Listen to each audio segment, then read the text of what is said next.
AITA for refusing to volunteer as a doctor on a flight? I'm mid-30s, a medical doctor working as an internal medicine hospitalist at a major hospital. Recently I was on a long-haul international flight. Usually I sleep on flights, but this was during my waking hours, so I decided to spend my time enjoying the in-flight entertainment and free drinks. I had already been drinking even before the flight while I was in the lounge. I was not slurring or excessively drunk, but I was feeling a strong buzz. Usually I don't chat with my co-passengers, I just sleep or do my own thing. On this flight the configuration of the business class cabin was such that the passengers in the middle row were practically just beside each other. There was just a small barrier separating me and my co-passenger, mid-30s, that could be raised, but it still didn't do much to separate us. She started up a conversation, and being a little intoxicated, I was also feeling chatty. When she asked what I do, I mentioned I'm a doctor and I work at such and such hospital. After some more small talk we both started doing our own thing. I was trying to watch my movie and enjoy my drinks when an announcement was made asking if there was a doctor on flight. Normally I would present myself to the cabin crew and help out, but after several hours of on-flight boozing, I was pretty drunk. I was not able to think clearly and probably would have done more harm than good in such a situation. I didn't react to the announcement at all. I continued watching my movie and drinking my drink. My co-passenger tapped me and said they just announced they need a doctor.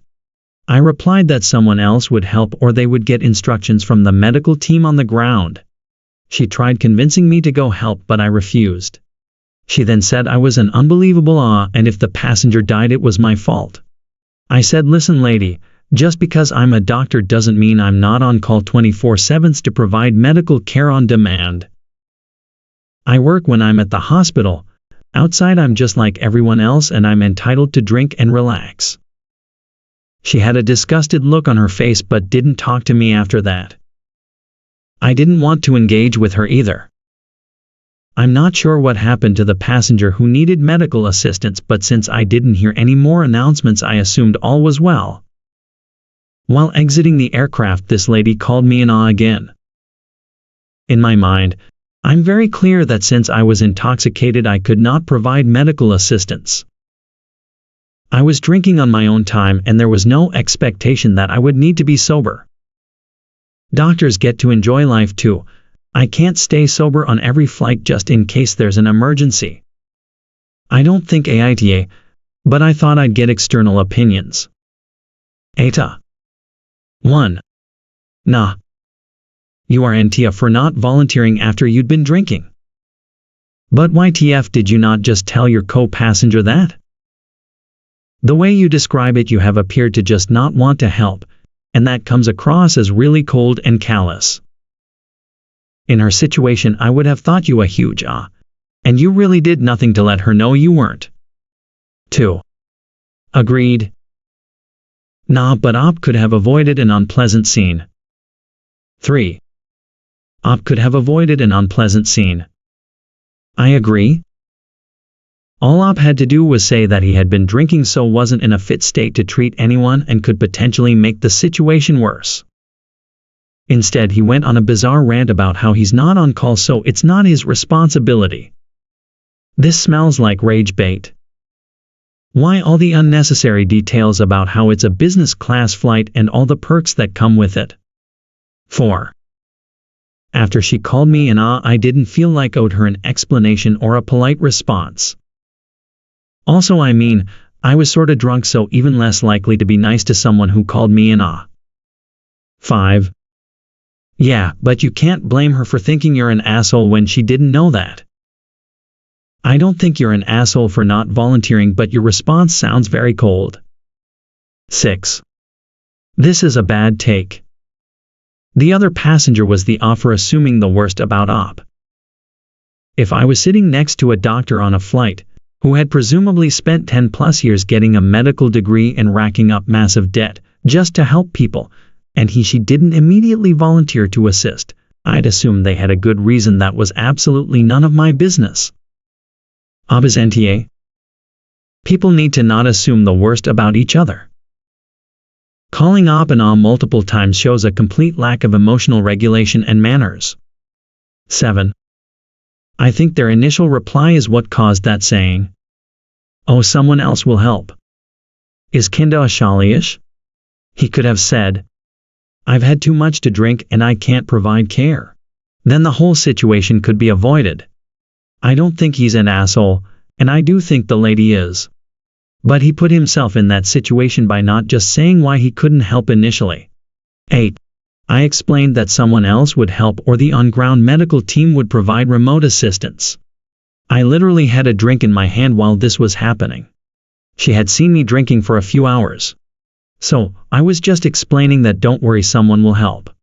I think the reply with, someone else will help, was actually the correct one. He might have been a brain surgeon and the medical emergency to be something entirely out of his field of expertise. There might have not been medical professional passenger on board at all. That's why there are procedures in place in which the flight crew gets assistance remotely that is suited to the emergency at hand. He doesn't have to be drunk. This was the case with Op, and he made it clear that the co-passenger saw this ongoing for hours. In other hypothetical situations he might have been coming out of 20 hours of travel. Or he might have taken a sleeping pill to handle the flight better. It would have been impaired judgment, or under influence, or any combinations thereof.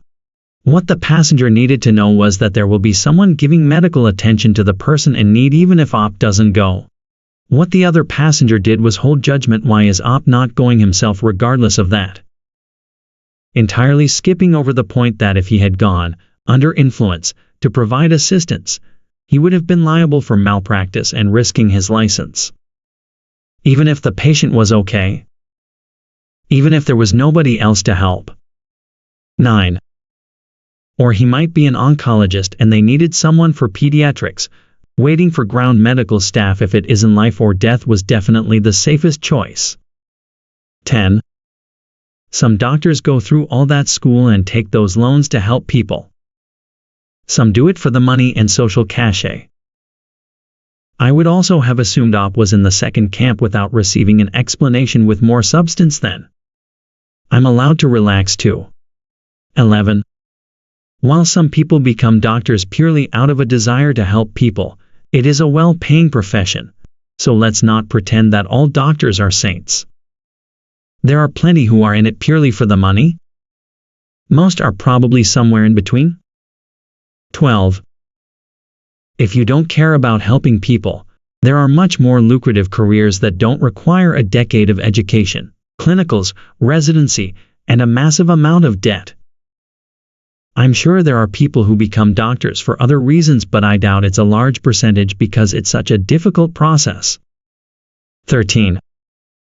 I mean, some people are interested in chemistry, biology, and medicine, which is why they choose that over, say, becoming a lawyer or going into tech. With what doctors make, the massive amount of debt isn't a lifelong issue. Plus, doctors often run in families, so their parents can likely pay a huge chunk of their education. I think of nurses much more as people who go into a career looking to help people. It's not as much education as a doctor, but the pay is much lower and the hours are brutal. Hours are often brutal for doctors, but at a certain point, they have more control over them. I've met enough cold and arrogant doctors to think that they're not doing their jobs out of the kindness of their hearts. But then there are a lot of cultural problems within our medical system that lead to burnout, which is a whole other issue. 14. If people do that, AITA wouldn't exist. 15. She knew Op was intoxicated because they legit sat next to each other and drank and chatted. 16. I don't know each person's level of alcohol tolerance, especially a stranger's. I also don't normally pay that much attention to how much other people are drinking. She also didn't know he was drinking beforehand. Again, he's not an asshole. But he made his life harder by responding in a combative way to what seemed like a pretty innocent statement. If she thought he wasn't impaired, him basically saying, "Yeah, not my problem," does come off as being an asshole. 17. She can think whatever she likes. Insulting him crosses the line. 18. I mean, to be fair, she's been sitting next to Op this whole time. It's reasonable to expect her to be observant enough to notice him drinking. 19. From your own description, she didn't start out rude.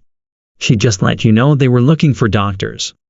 It would have been simple to say you'd been drinking but someone else would help, or they'd get instructions from the medical team on the ground at that point. 20. Then I guess you kinda deserve her thinking you're an What did you think would happen? You're a doctor. You are hopefully rather intelligent. Instead of just telling her, yes, I'm a doctor but I've been drinking and ethically can't provide medical assistance right now, you decided to go for maximum ahalery in your reply just because. You're not an for not helping, but you sure are dumb for making an issue out of something when a clear solution was there that you didn't take. 21. You could have said it from the start. I've been drinking. I do more harm than good, and then add the rest of what you said. 22. Not everyone thinks straight when they're drunk, I guess. 23. I agree. What kind of person just calls a stranger an like that? What you do in your free time is your business and you didn't owe her an explanation. 24. I'm sure they can see they were drinking if that next to them. 25. Ob was drinking before that, too. She presumably didn't know that Ob was already buzzed getting onto the flight and the extra drink or two was pushing him over. She also didn't necessarily know that being drunk buzzed was an issue in the first place. 26. Ob said in the comments that I literally had a drink in my hand while this was happening. She had seen me drinking for a few hours. So, I was just explaining that don't worry, someone will help. 27. Absolutely. NTA for not volunteering, but kind of an idiot for saying, oh, someone else will help. If you had just said, I can't, I've been drinking. That would be the end of it. The woman is the for her reaction, but if I were her I would be thinking the same thing. From the outside without the explanation you likely just look lazy and apathetic. Like, who cares if someone is dying? I'm not working, I'm watching my movie. When that's not at all what you were thinking doing. 28. I was just thinking that. Why didn't he just tell her he had too many drinks and could potentially do more harm when she first asked? Because yeah, just about everyone is going to call a doctor an who refuses to render aid. Not everyone understands the ethical responsibilities, and she had no way to know he was already buzzed before he got on the plane? NTA for not volunteering? But poorly handled. 29. NTA for making a good decision. YDA for your unnecessarily rude attitude. A simple, I'm too drunk, would have sufficed. 30. And the other passenger should have taken the first no as all she needed to hear, but persisted in something that was none of her business. 31. NTA the crew would not have used you in your capacity as a doctor as you were intoxicated. By law they cannot, as you are well aware. They would have gotten assistance from another sober doctor on board and the ground medical team. Your fellow passenger is tough for saying those things to you. Hopefully after the flight she learnt that couldn't have helped because you were drinking. 32. Thank you. Exactly. There's always communication with the on-ground medical team. Also the cabin crew would have known I was intoxicated. Can you imagine me presenting myself to the cabin crew as a doctor and they'd be like, sir, we have served half a dozen drinks. 33. This made me laugh. The crew would probably be hearting you like a cat back to your seat. 34. The funniest case of, we need a doctor, but not this doctor. 35. NTA but I could see why she'd think so. You were absolutely right for not responding to the call as you were impaired, but why wouldn't you explain this to the woman? As far as she could tell from your response, you were just being apathetic and hoping someone else would handle it. 36. Maybe they weren't thinking clearly because they had been drinking. 37. NTA, but you did yourself no favors by not just explaining why you couldn't provide assistance. There's a big difference between I've been drinking and might do more harm than good, and I'm a doctor, but I'm entitled to not help because I'm off the clock. 38. This reminds me of so many scenes I've read and or watched, where you're screaming. Just tell them. Why did you draw it out, and not just say, I've had a few drinks, it wouldn't be a good idea. I mean, NTA, but come on. 39. NTA? You did the right thing. Your judgment was that you would do more harm than good, like under the influence of alcohol. You know better than anyone the extent you were impacted by the alcohol. You had an ethical duty not to intervene. You also had no duty not to drink because you aren't at work, on call, and wouldn't be working before the alcohol wore off. 40. NTA? I think in this case something like, Lady, would you like a drunk doctor to be handling your medical emergency? Would have driven the point better. But your general comment that doctors have off time too is also valid but less important in the current situation. 41. NTA for your actions, but you could have certainly put it better to the other passenger. She isn't inside your body to know that you were definitely feeling the effects of the alcohol you'd consumed. To her you appeared to give this possible emergency the cold shoulder just because you were off the clock. Your decision to not help based on being inebriated was likely the correct choice, since no further calls for help or commotion seemed to happen. From her perspective, however, you certainly come across like an AH. So yeah, if it happens again, just say you're too buzzed to be practicing medicine. That's a perfectly understandable reason, and you're not likely to get stuck to someone pissed off at you during the rest of your flight. 42. NTA? At that moment, you were not a doctor who was capable of rendering aid. Had you been in a hospital setting, you would be charged with malpractice if you attempted to practice while inebriated.